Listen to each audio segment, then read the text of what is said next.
performing Act 1 today. You can see the full show November 6th, 7th, and 8th at the East Lyme High School Auditorium. The matinee show on the 8th will be performed here because we've enjoyed working here so much.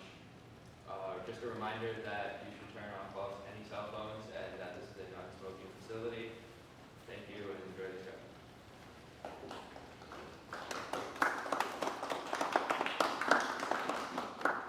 This play is called Our Town.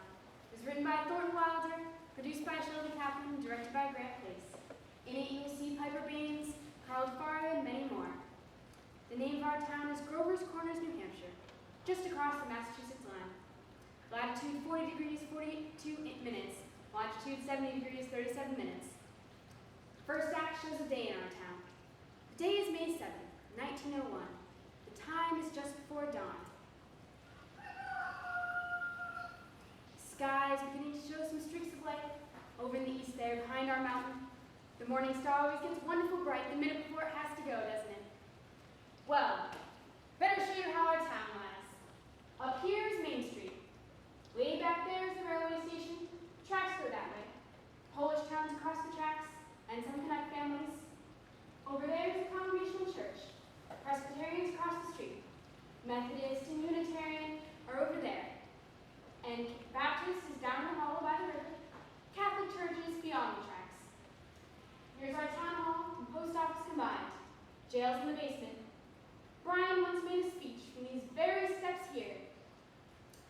And here's row of stores, hitching posts and horse blocks in front of them. First automobile is going to come along in about 5 years. Belongs to Banker Cartwright, our richest citizen. Lives in the big white house up on the hill. And here's Mr. Martin's drugstore. Here's the grocery store. Most everybody in town manages to look into those 2 stores once a day. And this is our doctor's house, Doc Gibbs. This is the back door. Here's some scenery for those of you who think they have to have scenery. And this is Mrs. Gibbs' garden. Corn, peas, beans, hollyhock, heliotrope, and a lot of burdock.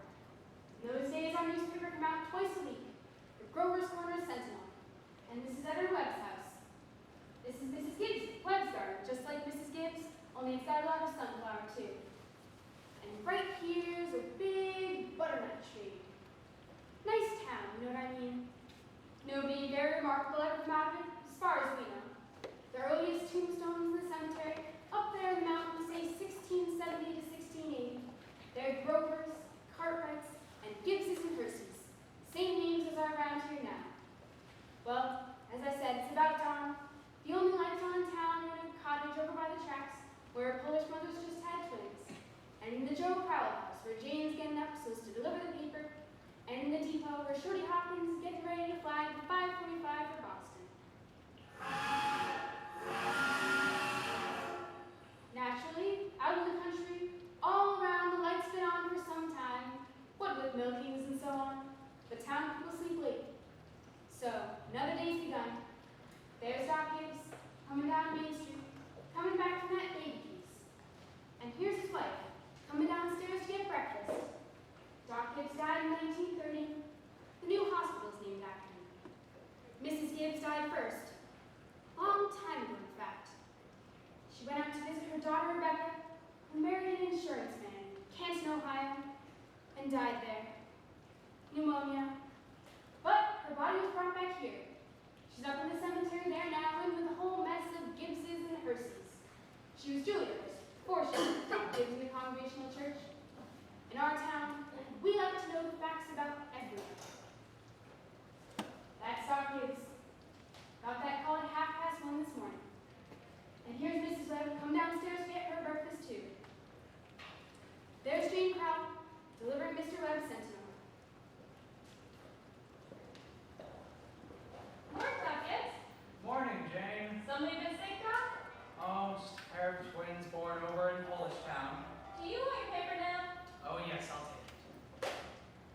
Anything serious going on in the world since Wednesday? Yes, sir. My school teacher, Miss Foster, is getting married to a fellow over in Concord. Well, I declare. How do you feel about that? Well, of course, it's none of my business. But I think if a person starts out to be a teacher, she ought to stay one. How's your knee, Jane? Fine, Doc. I never take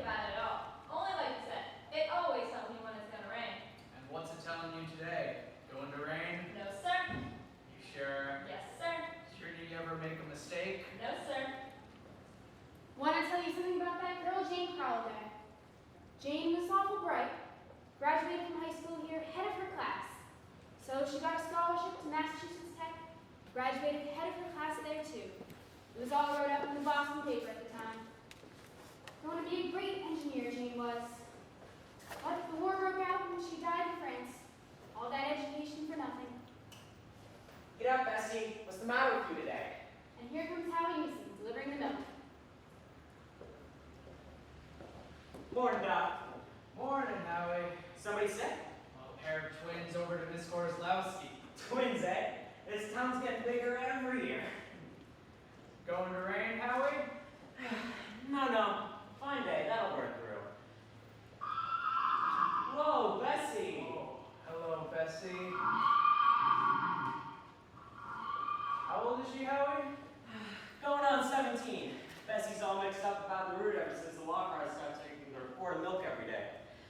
She wants to leave him a quart just the same. Keeps scolding me the whole trip. Good morning, Howie. Morning, Miss Gibbs. Doc's just coming down the street. Is he? Seems like you're late today. Yep, something went wrong with the separator. Don't know what it was. Children! Children! Time to get up! Doc? Howie? George! Rebecca!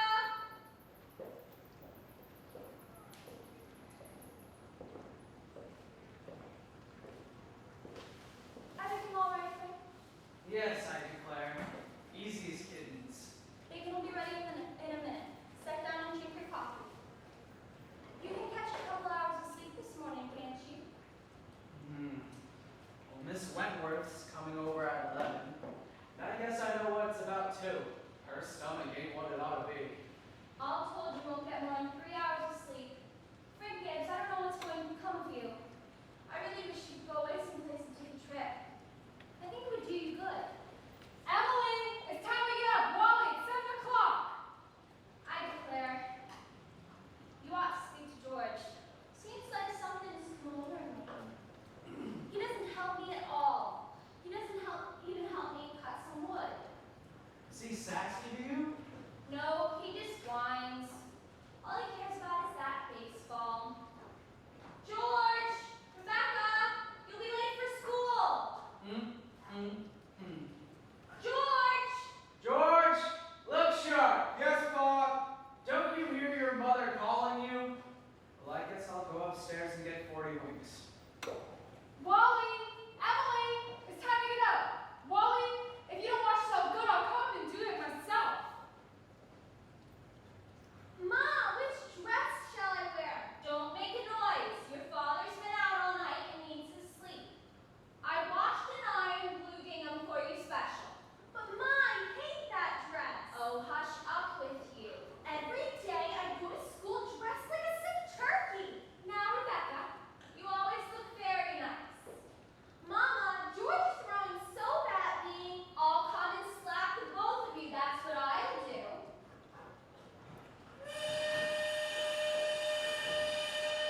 We've got a factory in our town too. Hear it? It makes blankets. Cartwrights own it, and it brung them a fortune. Children! Now I won't have it. Breakfast is just as good as any other meal, and I won't have you gobble like wolves. It'll stunt your growth. That's a fact. Put away your book, Wally. Mom, by 10 o'clock, I gotta know all about Canada. You know the rules just as well as I do. No books at the table. As for me, I'd rather have my children healthy than bright. I'm both, Mama. You know I am. I'm the brightest girl in school, right? I have a wonderful memory. Eat your breakfast. I'm great too, when I'm looking at my stamp collection. I'll speak to your father about it when he's rested. Seems to me 25 cents enough for a boy your age. Oh, Mom, I got other things to buy. Strawberry phosphates, that's what you spend it on. I don't see how Rebecca comes to have so much money. I mean, she's more than $1. I've been saving it up gradual. Well, dear, I think it's a good thing to spend some every now and then. Mama, do you know what I love most in the world? Do you? Money. Eat your breakfast. Mom, there's Walk fast, but you don't have to run. Wally, hold your hands at me. Stand up straight, Emily. Tell Miss Foster I send her my best congratulations.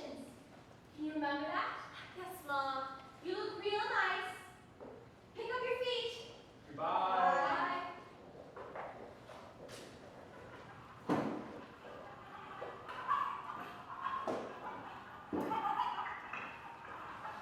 chick, chick, chick. No, go away, you, go away. Here, chick, chick, chick. What is the matter with you? Fight, fight, fight. That's all you do. You don't belong to me. Where did you come from? Oh, don't be so scared. Nobody's going to hurt you. Good morning, Myrtle. How's your cold? Well, I still get that tickling feeling in my throat. I told Charles I didn't know I'd go to choir practice tonight. Wouldn't be any use. Have you tried singing over your voice? Well, yes, but somehow I can't do that and stay on the key. While I'm resting myself, I thought I'd drink some of these beans. Here, let me help you. Beans have been good this year. I have decided to put up 40 quarts if it kills me. The children say they hate them, but I noticed they're able to get them down all winter. Now, Myrtle, I've got to tell you something. Because if I don't tell somebody, I'll burst. Why, Julia Gibbs. Here, give me some more of those beans.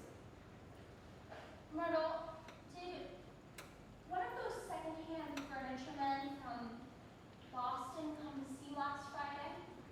No. Well, he called on me.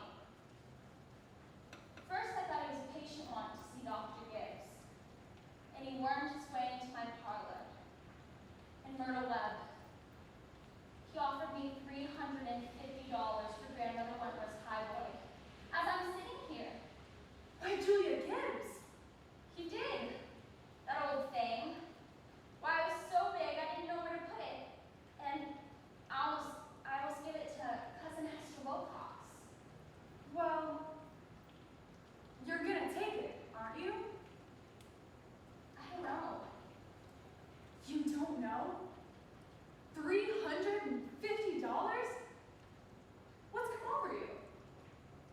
Well, if I could get the doctor to take it and go away someplace on a real trip, I'd sell it like that. You know, Myrtle, it's been the dream of my life to see Paris, France. I don't know. It sounds crazy, I suppose. But I've been promising myself that if I ever got the chance, How does the doctor feel about it? well, I did beat about the bush a little and said that if I got a legacy, that's the way I put it, I'd make him take me somewhere. What did he say? Well, you know how he is. I haven't heard a serious word out of him since I've known him. No, he said. It might make him discontented with Grover's Corners to go traipsing about Europe. Better let well enough alone, he says. Every 2 years, he makes a trip to the battlefield of the Civil War. And that's enough treat for anybody, he says. Well, Mr. Webb just admires the way that Dr. Gibbs knows everything about the Civil War. Mr. Webb is a good mind to give up Napoleon and move over to the Civil War. Only Dr. Gibbs being one of the greatest experts in the country just makes him despair. Well, it's a fact. Dr. Gibbs is never so happy as when he's at Antietam or Gettysburg. The times I've walked over those hills, Myrtle, stopping at every bush and casing it all out, like we're going to buy it. Well, if that second-hand man is really serious about buying it, Julia, you sell it. And then you'll get to see Paris, France, all right? Just keep dropping hints from time to time. That's how I got to see the Atlantic Ocean, you know. Well, I'm sorry I mentioned it. Only it seems to me that once in your life, before you die, you ought to see a country where they don't speak English and don't even want to. Thank you, ladies. Thank you very much. Now, we're going to skip a few hours. But before we do, we want a little more information about the town. Kind of scientific account, you might say. So I've asked Professor Willard of our state university to come sketch in a few details of our past history here. Is Professor Willard here? May I introduce Professor Willard of our state university? A few brief notes, thank you, Professor. Unfortunately, our time is limited. Grover's Corners. Let me see. Ah, Grover's Corners lies on the old Pleistocene granite of the Appalachian Range. I may say it's some of the oldest land in the world. We're very proud of that. A shelf of Devonian basalt crosses it with vestiges of Mesozoic shale and some sandstone outcroppings, but that's all more recent. 200, 300 million years old. Some highly interesting fossils have been found. I may say unique fossils, 2 miles out of town in Silas Peckham's cow pasture. They can be seen at the museum in our university at any time. That is, at any reasonable time. Shall I read some of Professor Gruber's notes on the meteorological situation, mean precipitation, etc.? Afraid we won't have time for that, Professor. We might have a few words on the history of man here. Yes, anthropological data. Early Amerindian stock. Cotahatchee tribes. No evidence before the 10th century of this era. Now completely disappeared. Possible traces in 3 families. Migration toward the end of the 17th century of English brachiocephalic blue-eyed stock.